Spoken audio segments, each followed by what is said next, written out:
बहुत सारे अलग अलग उसमें, जैसे स्पोर्ट्स में हो या किसी और में कोई ऐसे ऐसे लोग होते हैं जो बहुत ज़्यादा बहुत अच्छा कर रहे होते हैं, बहुत एक्सीलेंट होते हैं। तो ये चीज़ जैसे फॉर एग्जाम्पल धोनी कर गया, तो ये चीज़ इस तरह की जो चीज़ है कि सही डिसीजन लिया है, ऐसी बात करी, तो ये सारी चीज़ें क्या एक्सपीरियंस सीखने वाली चीज़ है? ना ना ना, कि ये कुछ गॉड गिवन कुछ ना ना ना, पसंद की बात नहीं है ये कि तुम्हें कौन पसंद है। अंतर समझना, पसंद तो अहंकार की होती है। अहंकार दो दिशाओं में बढ़ता है, और ये भेद बहुत साफ साफ समझो। एक दिशा होती है उसकी पसंद की, और एक दिशा होती है उसकी मुक्ति की, और दोनों ही दिशाओं में बढ़ने को वो आतुर रहता है।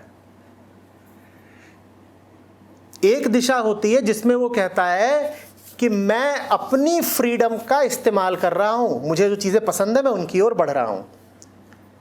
और एक दिशा होती है बढ़ने की जहां वो कहता है कि मुझे फ्रीडम चाहिए। और ये दोनों बहुत अलग अलग दिशाएं हैं।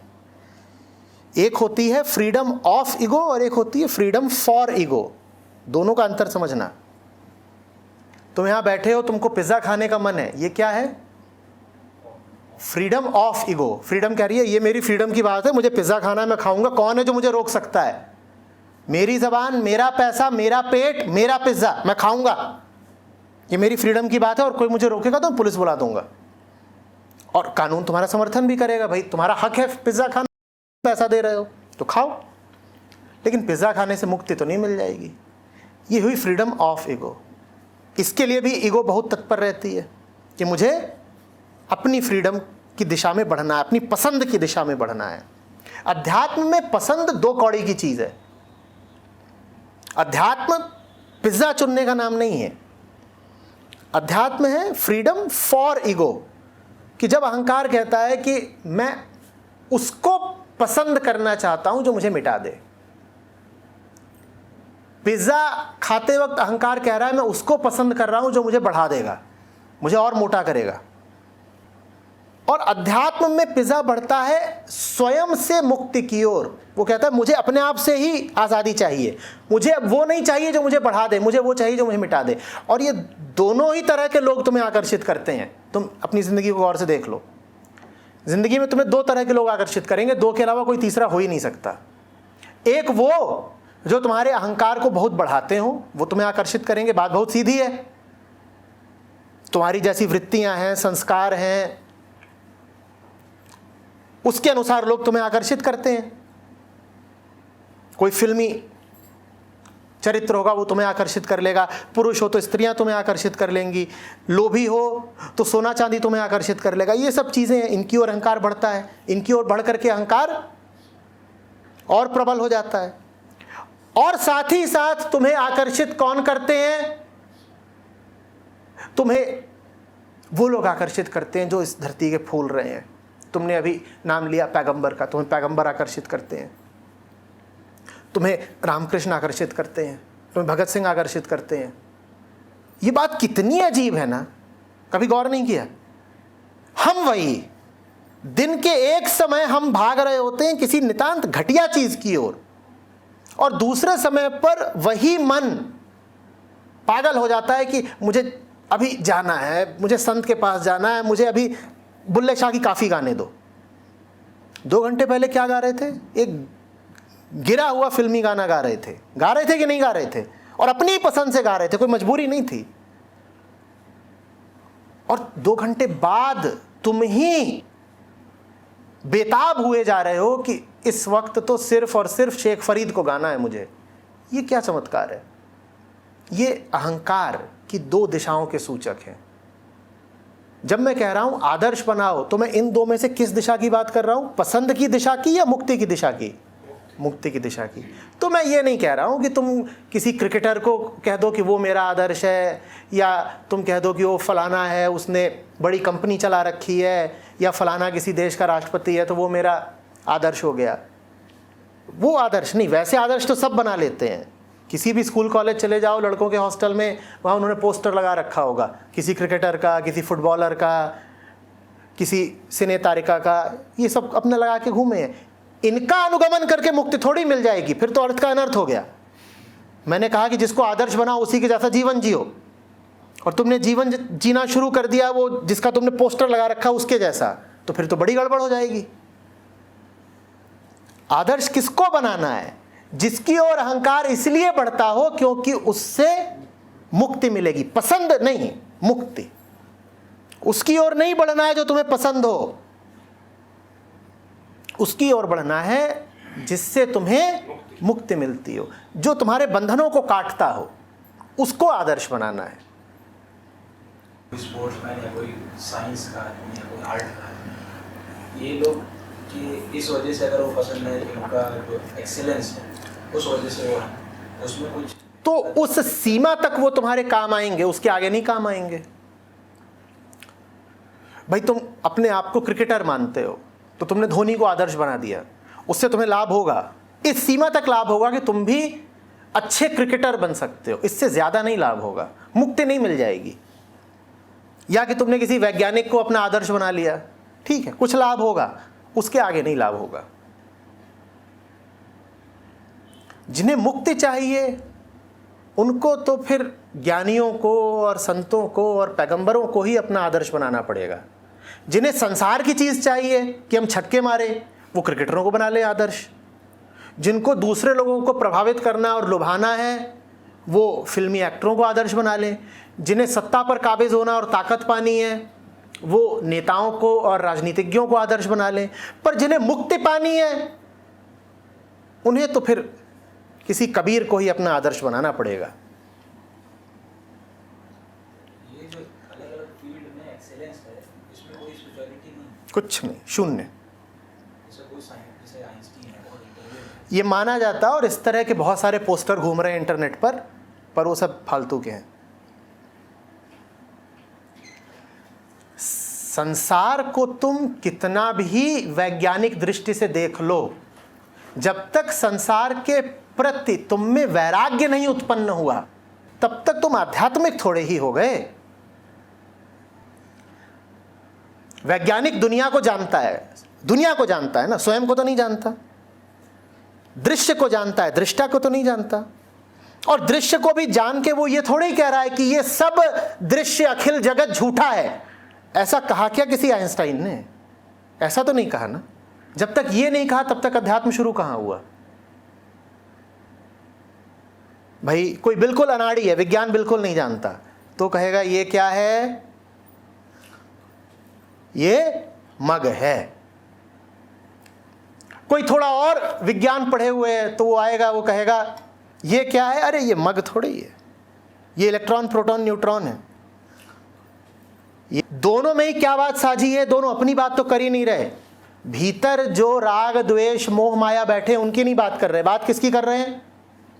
बात इसकी कर रहे हैं। अब थोड़ा और कोई आ गया जो और विज्ञान पढ़े हुए हैं, वो कहेगा अरे तुम छोड़ो, इसको बोल रहे हो कि ये इलेक्ट्रॉन प्रोटॉन न्यूट्रॉन है, ये तो 99.9% खाली स्पेस है। अब इसने और आगे की बात कर दी पदार्थ के बारे में, लेकिन एक बात इसने भी नहीं करी। क्या नहीं करी? तुम कौन हो? तुम कौन हो जो इस मग को देख रहे हो, मग से रिश्ता रख रहे हो? अपनी बात नहीं कर रहे अभी भी। फिर और कोई आगे का आ गया, उसने मॉडर्न फिजिक्स के आगे क्वांटम फिजिक्स पढ़ी हुई है, वो कह रहा है जी हटाइए कि ये खाली स्पेस है, मैं बताता हूं ये क्या है, स्ट्रिंग थ्योरी का मैं उपयोग करने जा रहा हूं। वो और नहीं आप बात बता देगा आपको। फिर कोई और आएगा, वो और आगे की बात बता देगा। पर सब के सब लगे हुए हैं किसके बारे में बात करने में? बात तो इसी के बारे में बात कर रहे हैं ना, ऑब्जेक्ट के बारे में बात कर रहे हैं। सब्जेक्ट के बारे में कोई नहीं बात करना चाहता। आइंस्टीन ने भी समझाया तो क्या समझाया? प्रकाश ऐसा है, स्पेस ऐसा है, दुनिया ऐसी है, पदार्थ ऐसा है। कहीं ये बताया क्या कि तुम कैसे हो और पीड़ा किसको है? पदार्थ को है, स्पेस को है, तुम्हें है।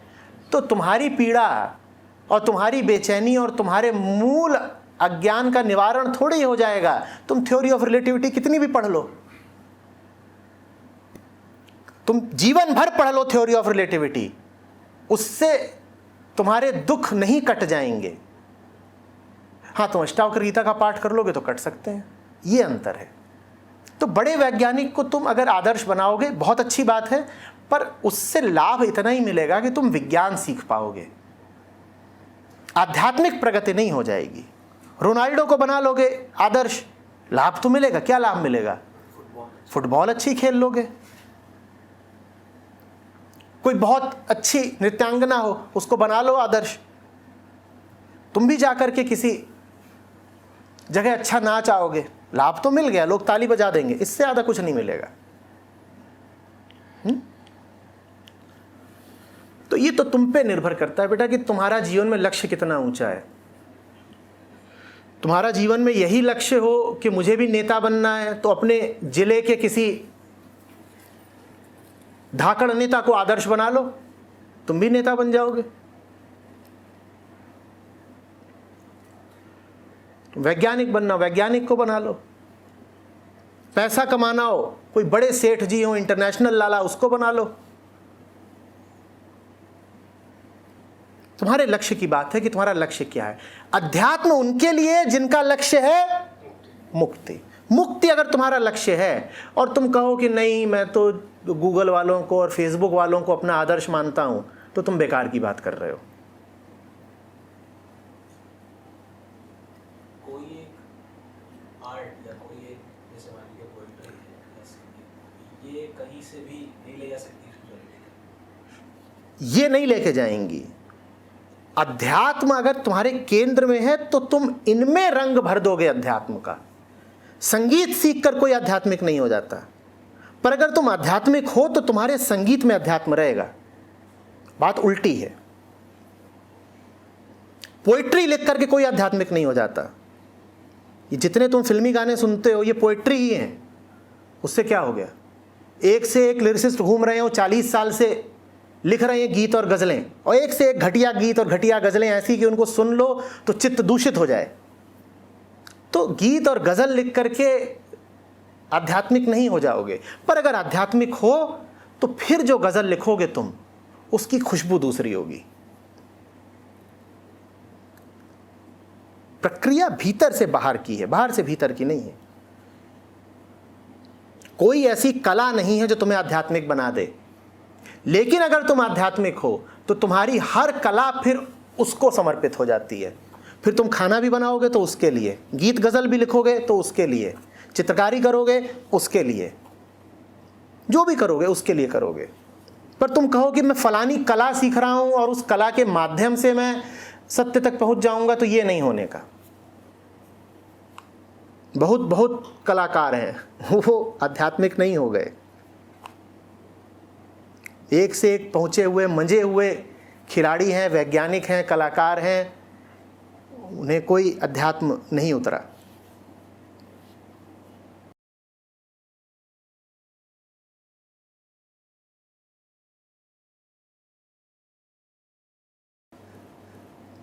ये आज के युग का बहुत बड़ा वहम है, बड़ा अंधविश्वास है कि मज़ा बड़ी चीज़ है। एक से एक धुरंधर हैं जो बच्चों को समझा रहे हैं वो करो जिसमें तुम्हें मज़ा आता हो। ये प्रोफेशनल सलाह दी जाती है काउंसलर्स द्वारा, choose an area of your interest. और तुम्हें समझ में नहीं आ रहा कि अगर वो शराबियों के घर में पैदा हुआ है तो उसका इंटरेस्ट होगा ही क्या। ये बड़ा स्थूल उदाहरण है, लेकिन जब समाज में नशा ही नशा फैला हो तो तुम्हारा जो भी इंटरेस्ट होगा वो नशे से ही तो संबंधित होगा। नशा किसी भी तरह का हो सकता है, शराब का नहीं तो इज्जत का, पैसे का, सफलता का। तो ये मज़ा इत्यादि बहुत छोटी बात है। सर अगर वो चीज़ें दूसरों के लिए बेनिफिशियल है तो हाँ, तो फिर वो अच्छी बात है, लेकिन उससे पहले पता कर लेना कि बेनिफिट शब्द का अर्थ क्या होता है। ये ना हो कि तुम कहो कि देखिए साहब, चिकन खाने में मुझे मज़ा आता है और जो बोटी है वो कुत्ते के लिए भी बेनिफिशियल है, तो इसलिए तो मैं चिकन खाता हूँ। मैं चिकन खाता हूँ, हड्डी कुत्ता चबाता है। ये तो मैं परमार्थ कर रहा हूँ। इससे बड़ी समाज सेवा, पशु सेवा क्या होगी? लाओ रे चिकन, एक और मुर्गा मारो। भाई पशुओं को, कुत्तों को भी जीने का हक है कि नहीं? और मैं चिकन ना खाऊं तो बेचारे हड्डी कहां से पाएंगे? तो किस तरह का बेनिफिट तुम देना चाहते हो दूसरों को, इसके प्रति थोड़ा सतर्क रहना। बेनिफिट के नाम पे हम न जाने क्या दे देते हैं दूसरों को। अभी हम कह रहे थे समाज में नशा व्याप्त है, एक नशेड़ी दूसरे का बेनिफिट भी किस चीज़ में देखेगा, लाओ रे गांजा इसको भी लगाओ थोड़ा, अरे तू बहुत उदास है, ले आज बियर पी, बेनिफिट मिलेगा भाई।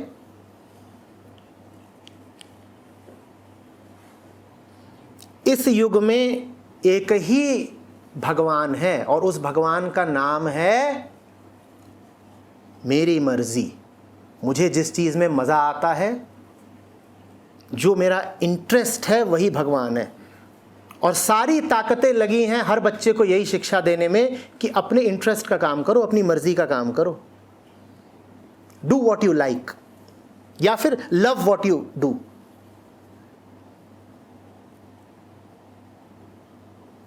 इससे ज्यादा घातक सलाह नहीं हो सकती। आज की दुनिया में कोई धर्म नहीं बचा है। हटाओ ये सब बातें कि हिंदू मुसलमान से लड़ रहा है और यहाँ वहाँ सुसाइड बॉम्बिंग हो रही है, मुसलमान ईसाई से लड़ रहा है। ये सब बहुत छोटी छोटी लड़ाइयाँ हैं। वास्तविकता में अगर कोई एक धर्म बचा है तो वो धर्म है मेरी मर्जी। हिंदू हो, मुसलमान हो, ईसाई हो, किसी पंथ का पालन करने वाला हो, हर आदमी बस एक चीज पे चल रहा है, उसकी अपनी मर्जी, अपना अहंकार। हिंदू क्या चल रहा है अष्टावक्र के रास्ते पर और कृष्ण की गीता के रास्ते पर, तो वो कौन सा हिंदू है? वो तो अपनी मर्जी पे चल रहा है ना, कृष्ण के अनुसार थोड़ी चल रहा है, वो तो अपनी मर्जी पे चल रहा है। मुसलमान क्या वापस वाकई कुरान का और हदीस का पालन कर रहा है? अरे कहां, बेकार की बात। वो तो अपनी मर्जी पर चल रहा है। ईसाई क्या क्राइस्ट के सदृश जीवन बिता रहा है? वो नाम का ईसाई होगा, चल तो अपनी मर्जी पर रहा है, ईसा की मर्जी पर थोड़ी ही चल रहा है। तो धर्म अभी एक ही बचा है, क्या? मेरी मर्जी। और हर बच्चे को इसी धर्म में दीक्षित किया जा रहा है। स्कूल, कॉलेज, टीवी, मीडिया, परिवार सब उसे यही सिखा रहे हैं, बेटा तुझे पसंद क्या है ये बता ना।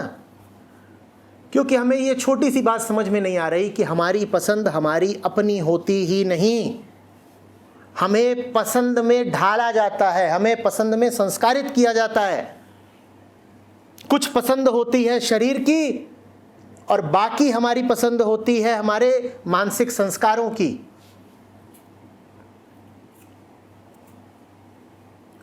पसंद घातक है और हमें शिक्षा दी जा रही है कि पसंद पर ही चलो, जो तुम्हें पसंद हो वही करो। हम बड़ी ठसक के साथ कहते हैं नहीं मैं ये काम नहीं करूंगा, मुझे पसंद नहीं है। अरे तुझे पसंद हो नहीं पसंद हो पूछ कौन रहा है? अगर काम सही है तो करना होगा। तो कहोगे अरे जनतंत्र है, तुमने अभी भी बात जो करी वो अथॉरिटेरियन है, ये नहीं चलेगा। सबको अपनी मर्जी से जीवन जीने का हक है। बिल्कुल हक है अपनी मर्जी से जीवन जीने का ना।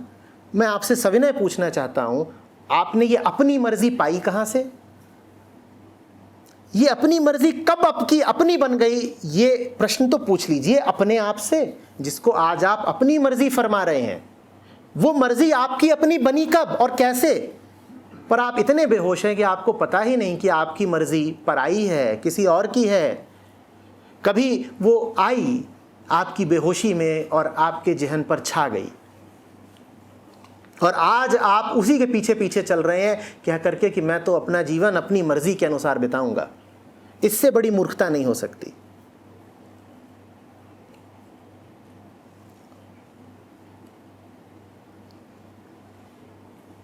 क्या वो देवी जी आप अकेली आई, आपके पतिदेव नहीं आए आज चर्चा में? नहीं, उनका इंटरेस्ट नहीं है स्पिरिचुअलिटी में।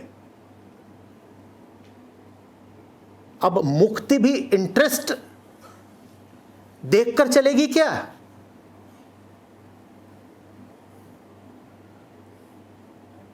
आपके बच्चे बड़े बड़े हो रहे हैं, एक 17 का है, एक 14 का है।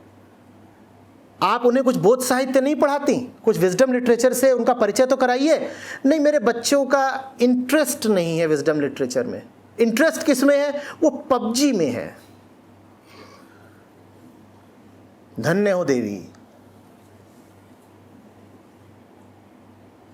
अरे पबजी का जमाना है तो उसी में तो इंटरेस्ट होगा ना, इंटरेस्ट उनका अपना थोड़े ही है।